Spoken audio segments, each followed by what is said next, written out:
Every black person, they might be part of a group. Black guerrilla family. Black identity extremists.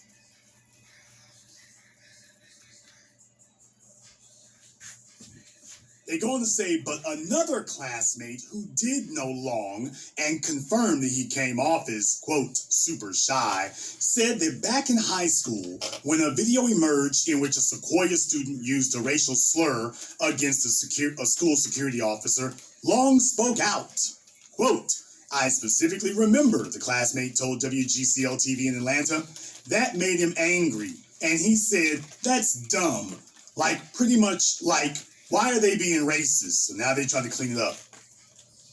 Long appears to have devoted much of his energies during high school to his faith. He was, according to the school's 2014 yearbook, a member of Sequoia's First Priority Club, part of a national organization that sends youth leaders into public schools, quote, to coach them on how to reach their campus for Christ, as the group's website puts it. In the school yearbook, Long was quoted as saying, I really feel like God is wanting me to be a leader in the church. So, the Washington Post is trying to tell you that this is because he was in a restrictive, repressive, religious environment. That he didn't have a racist bone in his body, and that didn't have anything to do with the crimes that he committed. This is the Washington Post now. Hard at work to write this as being a religious issue.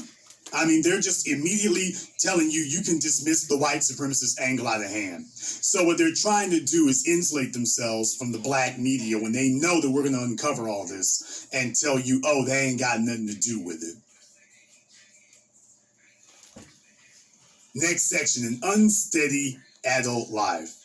After finishing high school, Long seems to have drifted. Okay, now he's adrift. They don't ever talk about black folk like this. They never go into our lives and talk about what happened to us and humanize us. They never do that.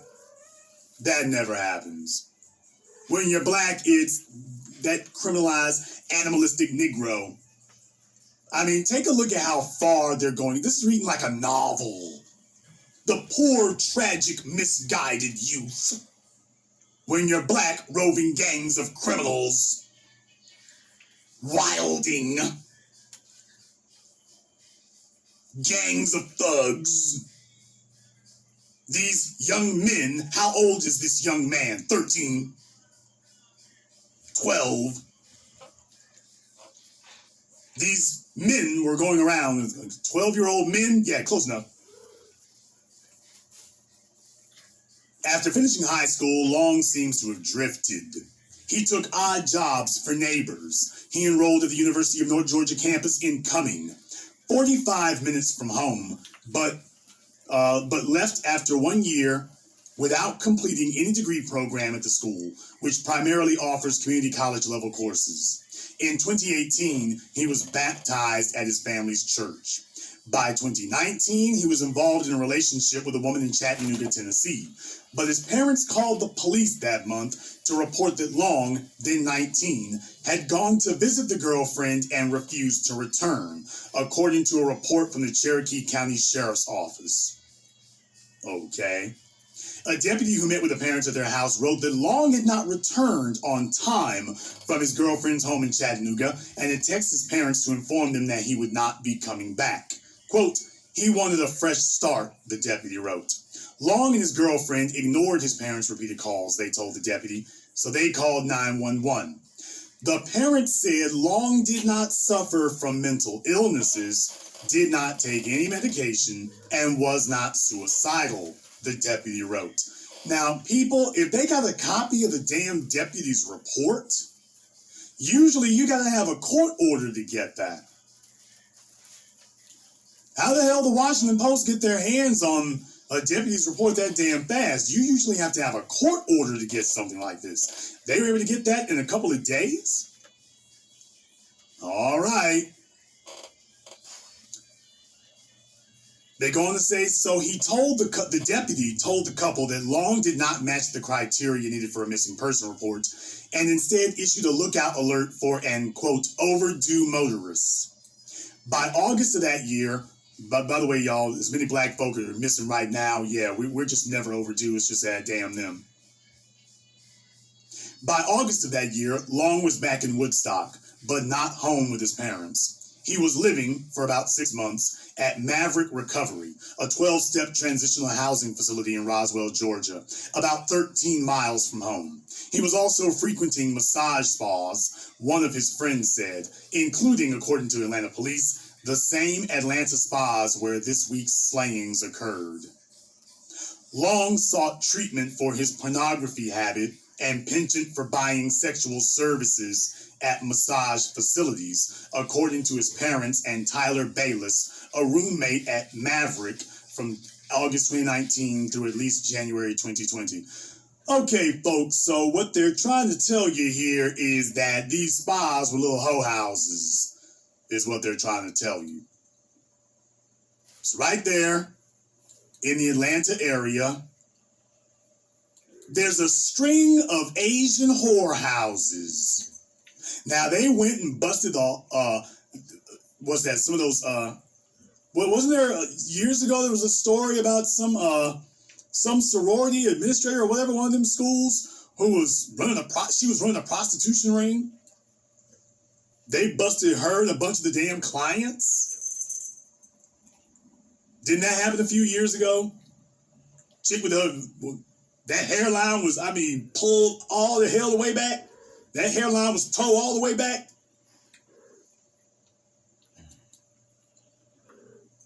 Wasn't there a story about that years ago that she was like an AK or something, and she was running a whole damn prostitution ring? Y'all remember that? She was running a prostitution ring. They grabbed her and the customers. And remember, they arrested damn near the entire Atlanta school board system. Remember when they arrested a whole bunch of the teachers for passing students from one grade to another? Remember that? Anyone remember that? They damn near arrested the entire faculty. Remember that one?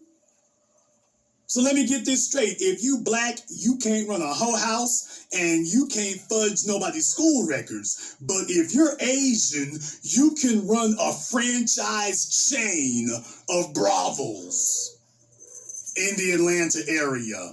And ain't nobody gonna do nothing about it.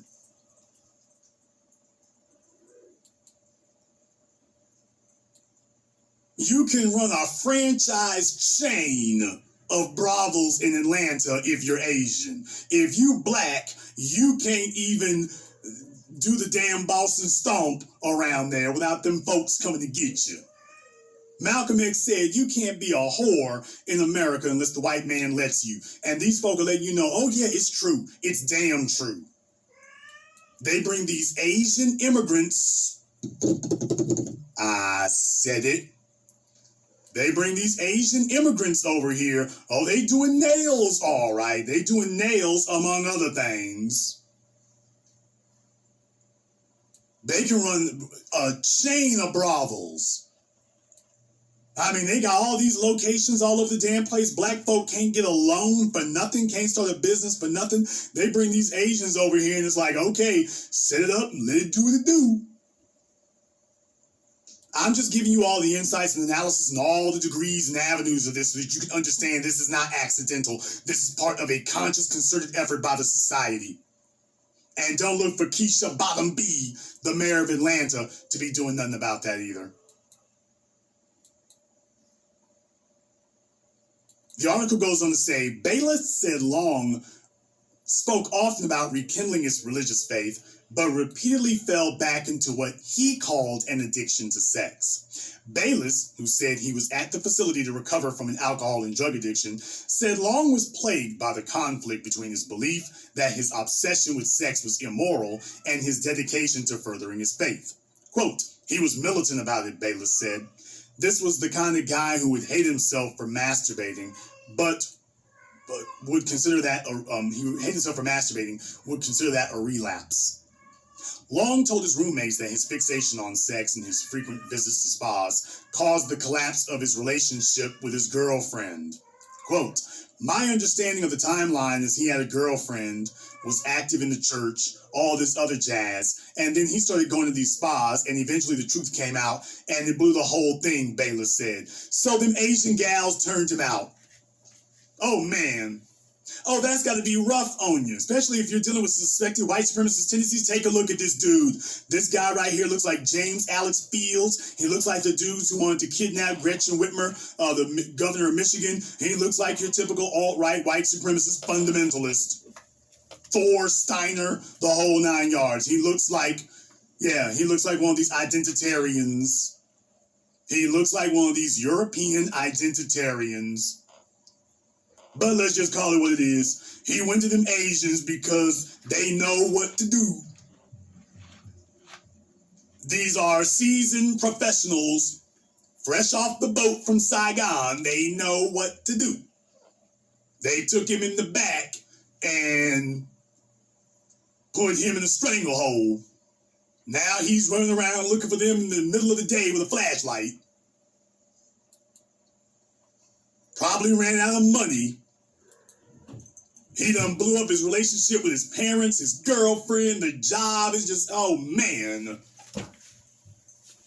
Oh man. He didn't know it was going to be like that. He didn't know it was going to be that rough. He didn't know. He wasn't ready.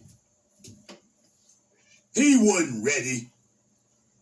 I mean, and then he went from one to another, so he was just like, damn, can I just get a foot rub at one of these places without y'all trying to do something crazy to me? They get on the phone beforehand. He coming to you now. He coming. As soon as he went over there, okay, can I just get a back rub? She's like, I'm going to rub something, all right. Next thing you know, he's a repeat customer. Every time he drive by, well, I was thinking about going to Church's Chicken, but let me turn up in this spa right quick. See what they got going on today. His girlfriend steady calling, can't get him. She know where he at. You know your man been going to the spa too many damn times when you ask him what he watching on TV and he responds something going, like, wait, when you start taking Chinese lessons? That's it. Old girl was like, okay, I'm through. I'm through.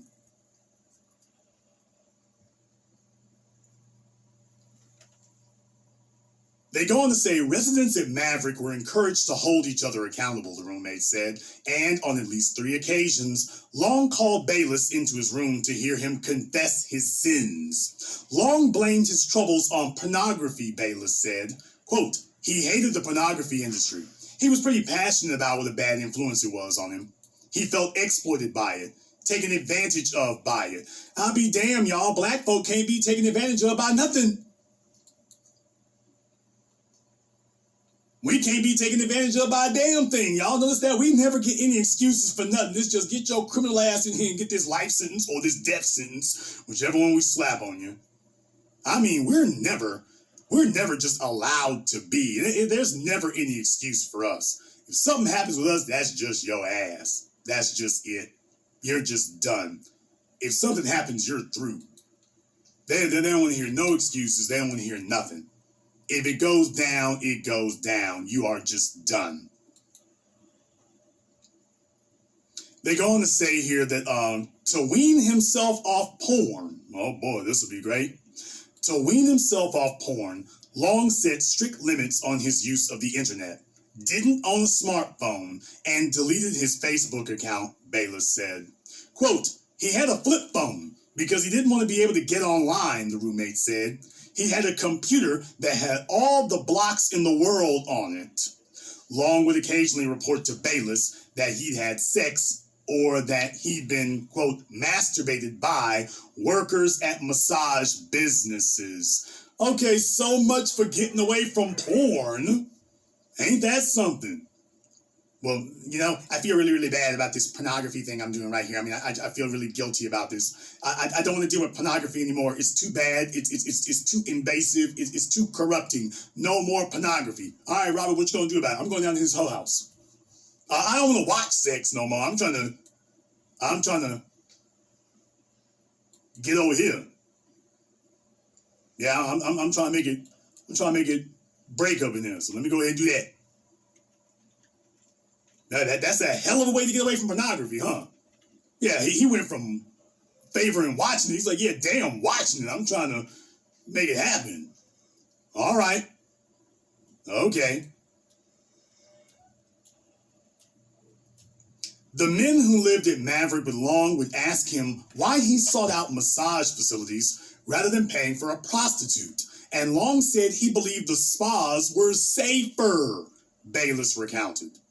But why Asian spas in particular, the men asked, foreshadowing the questions many have asked about the targeting of Asian women at the 3 spas attacked this week. Quote, we said, why is it like an Asian thing, Bayless said. Quote, the response is always no. It's hard to know now, of course. Folks, why the Asian spas? This is standard white supremacist psychology. They're going to act dumb about it. They're going to pretend. Understand, the white supremacist media always plays dumb. The society plays dumb. Remember, Dr. Frances Cress Welsing taught us all this, that in the system of white supremacy, white people play dumb and black people play dumb along with them. So now they're all sitting here playing dumb like they don't understand. You see, when it comes in many white supremacist minds, when it comes to gutter sex, they don't want to touch the white woman. The white woman is sacred. The white woman is esteemed. So if you are going to engage in gutter sex, you don't go grab the white woman for that.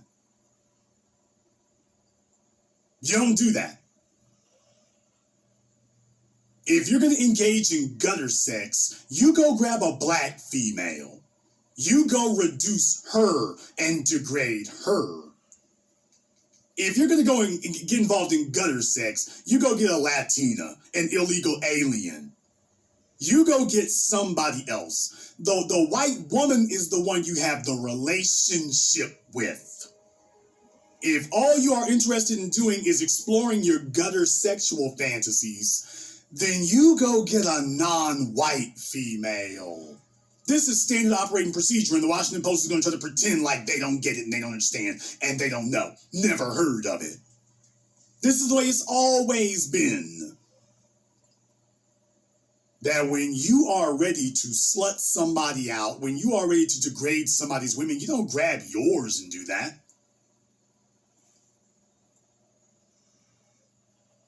You don't grab them for that. You don't do that. You go get somebody else's. You go hop around with them, from the plantations to the bean picking fields to the domestic workers in California today. No, when you need your little gutter fix, you go get some non-white women for that.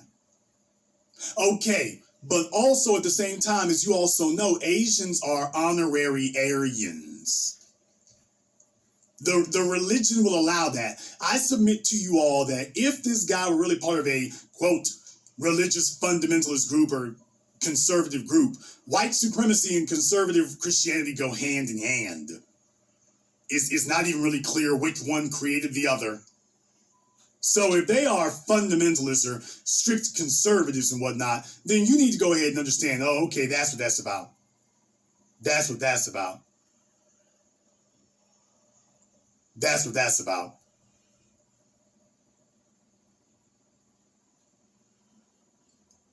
That's what they're doing.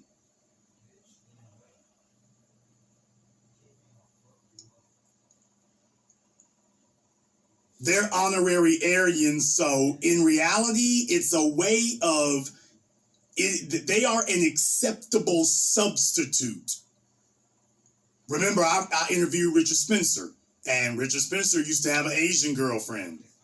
So if you don't want to deal with white women, in the mind of the white supremacists, Asians are honorary Aryans.